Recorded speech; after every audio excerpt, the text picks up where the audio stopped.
Luke Nolan with Central Coating Company on the roof today in San Francisco at our recently completed Pier 70 project for Uber.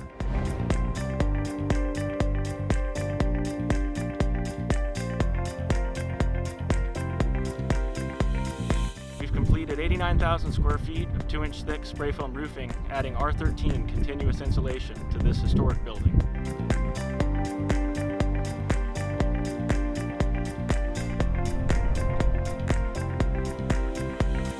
The facility has been a shipyard, a foundry, and is now a very nice office space for the advanced technology group of Uber.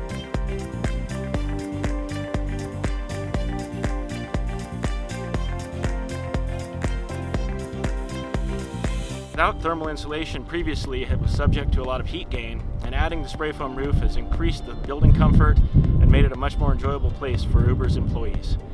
It's a very complicated project with multiple roof levels and a beautiful view here in San Francisco.